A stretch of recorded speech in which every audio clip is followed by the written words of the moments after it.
আসসালামু আলাইকুম। বাংলা সংবাদে সবাইকে স্বাগত জানাচ্ছি। আমি চিন্তিয়া হক। শুরুতেই সংবাদ শিরোনাম। যুদ্ধবিরতিতে পাকিস্তানে আনন্দ উল্লাস, জয় হয়েছে বলছেন দেশটির মানুষ।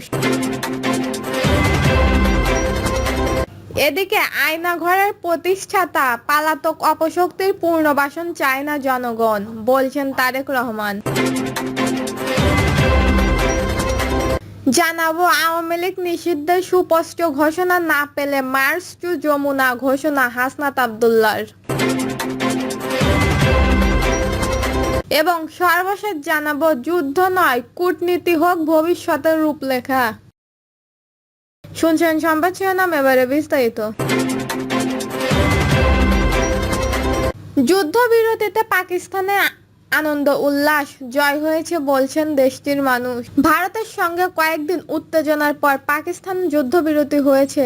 ভারতের সঙ্গে কয়েকদিনের উত্তেজনার পর পাকিস্তানে যুদ্ধবিরতি হয়েছে। আর এ খবর ছড়িয়ে পড়ার পর পাকিস্তানের সাধারণ মানুষ রাস্তায় নেমে আসেন।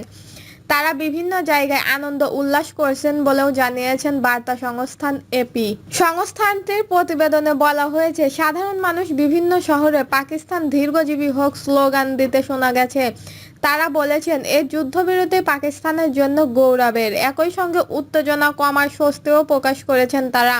মোহাম্মদ ফাতেহ নামে লাহোরের এক যুবক এপিকে বলেছেন, এটি পাকিস্তানের জন্য একটি বড় দিন। আমাদের সেনারা শক্তিশালী প্রক্রিয়া দেখিয়েছে, এতে ভারতের কাছে কোনো উপায় ছিল না। এপিকে বলেছেন, এটি পাকিস্তানের জন্য একটি বড় দিন। আমাদের সেনারা শক্তিশালী প্রতিক্রিয়া দেখিয়েছে, এতে ভারতের কাছে কোনো উপায় ছিল না। তারা যুদ্ধবিরতি করতে বাধ্য হয়েছে। সেইখানকার জুলফিকার আলী নামের এক ব্যক্তি বলেন, আমাদের জন্য শান্তির অর্থ হচ্ছে বেঁচে থাকা। আমরা অনেক সহ্য করেছি। আমি খুশি ভারত ও পাকিস্তান ভালো সিদ্ধান্ত নিয়েছে। আয়নাঘরের প্রতিষ্ঠাতা পলাতক অপশক্তির পুনর্বাসন চায় না জনগণ, বলছেন তারেক রহমান। বর্বর বন্দিশারা আয়নাঘরের প্রতিষ্ঠাতা পলাতক অপশক্তির পুনর্বাসন চায় না জনগণ বলে মন্তব্য করেছেন বিএনপির ভারপ্রাপ্ত চেয়ারম্যান তারেক রহমান। তিনি বলেন, আমাদের বক্তব্য স্পষ্ট। যারা বারংবার সংবিধান লঙ্ঘন করেছে, দেশে অবৈধ সংসদ ও সরকার গঠন করেছে, তাদের প্রত্যেকের বিরুদ্ধে আইনগত ব্যবস্থা নিতে হবে। দেশটির জনগণ কোনোভাবে দুর্নীতি, গুম খুম, অপহরণ, টাকা পাচারকারী, বলটন বন্দিশারা আয়নাঘরের প্রতিষ্ঠাতা পতিত পলাতক অপশক্তির পুনর্বাসন চায় না। বিএনপির ভারপ্রাপ্ত চেয়ারম্যান বলেন, সংবিধান লঙ্ঘনের সঙ্গে যারাই জড়িত ছিল তাদের বিচার করতেই হবে। নিজেদের রাজনৈতিক স্বার্থ হাসিল করে বিভিন্ন ধর্মের লোকদের হাতিয়ার হিসেবে ব্যবহার করেছেন পতিত স্বৈরাচার সরকার। তিনি বলেন, সব ধর্মের মতের মানুষের নিরাপদ সহাবস্থান নিশ্চিত করতে হলে দেশের পরিপূর্ণ গণতন্ত্র প্রয়োজন। বাংলাদেশকে কেউ যাতে তাবেদার রাষ্ট্র তৈরি করতে না পারে বা স্বৈরাচার যাতে কোনো সুযোগ না পায়, সে বিষয়ে দেশের মানুষ ঐক্যবদ্ধ। বিএনপির বর্তমান সরকার সফল হোক চাই বলে জানিয়েছেন বিএনপির ভারপ্রাপ্ত চেয়ারম্যান। বর্তমান সরকারকে নিয়ে জনগণ যাতে স্বচ্ছ ধারণা থাকে, সে বিষয়ে বিএনপি তাদের কর্মপরিকল্পনা নিয়ে রোডম্যাপ চেয়েছে। সরকারের কর্মপরিকল্পনা যদি জনগণ জানতে পারে, তাহলে কোনো ধোঁয়াশা তৈরি হবে না। বিএনপির এমন সরকার গঠন করতে চায় যেখানে সরকার জনগণের কাছে সবকিছুর জবাবদিহি করতে বাধ্য হবে বলে জানান তারেক রহমান। আওয়ামী লীগ নিষিদ্ধে সুস্পষ্ট ঘোষণা না পেলে মার্চ টু যমুনা ঘোষণা হাসনাত আব্দুল্লাহর। জাতীয় নাগরিক পার্টির দক্ষিণাঞ্চলের মুখ্য সংগঠক হাসনাত আব্দুল্লাহ বলেছেন, অন্তর্বর্তীকালীন সরকার থেকে এখন পর্যন্ত আমরা আওয়ামী লীগ নিষিদ্ধের কোনো রোডম্যাপ পাইনি। আর 1 ঘন্টার মধ্যে যদি কোনো ধরনের সুস্পষ্ট ঘোষণা না পায়, তাহলে মার্চ টু যমুনা ঘোষণা করছি। হাসনাত আব্দুল্লাহ বলেন, আমাদের কর্মসূচি অনুযায়ী হোটেল ইন্টারকন্টিনেন্টালের পাশে রাশিক মোড়ে আমরা অবস্থান করব। যদি প্রয়োজন হয় মার্চ টু যমুনা কর্মসূচি করব। তিনি বলেন, আমরা আর 1 ঘন্টা পরে শাহবাগ থেকে বাংলা মেট্রোর যে রাস্তাটা রয়েছে এই পুরো রাস্তাটা দখল করব, সেখানে কেন্দ্র হবে রাশিক মোড়। হাসনাত আব্দুল্লাহ বলেন, উপদেষ্টাদের স্পষ্ট ভাষায় বলতে চাই, আপনারা আওয়ামী লীগ নিষিদ্ধর ব্যাপারে কোনো গড়িমসি করবেন না। আমরা আপনাদের এখন পর্যন্ত বিশ্বাস করি আওয়ামী লীগ নিষিদ্ধ করে ফেলেন। এদিকে ইতিমধ্যে শাহবাগ থেকে আসা একটি মিছিল হোটেল ইন্টারকন্টিনেন্টালের সামনে রাশিক মোড়ে অবস্থান নিয়েছে। যুদ্ধ নয়, কূটনীতি হোক ভবিষ্যতের রূপরেখা।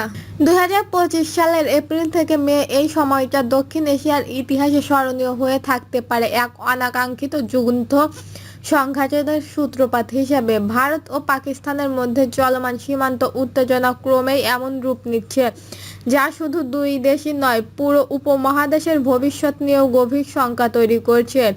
পেহেলগামে পর্যটকদের উপর সন্ত্রাসী হামলা, ভারতের পাল্টা বিমান অভিযোগ, পাকিস্তানের জবাবি গোলাবর্ষণ, সব মিলিয়ে যেন আগুনের উপর ঘি ঢালার মতন অবস্থা। কাশ্মীর বহুদিন ধরে ভারত ও পাকিস্তানের মধ্যে রাজনৈতিক, সামরিক ও কূটনৈতিক উত্তেজনার কেন্দ্রবিন্দু।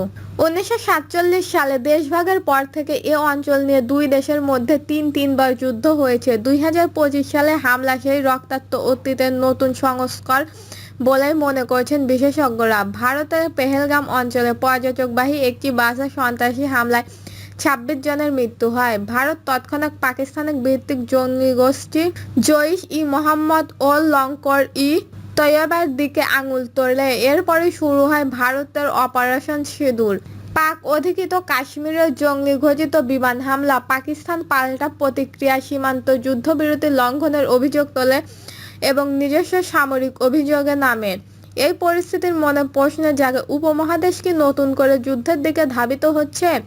ভারত ও পাকিস্তান উভয় দেশের পারমাণবিক অস্ত্রের অধিকারী। এমন দুটি রাষ্ট্র যদি সরাসরি যুদ্ধে জড়ায়, তাহলে তা শুধু সীমিত পরিসরেই থাকবে না, বরং একটি আঞ্চলিক বিপর্যয়ের রূপ নিতে পারে।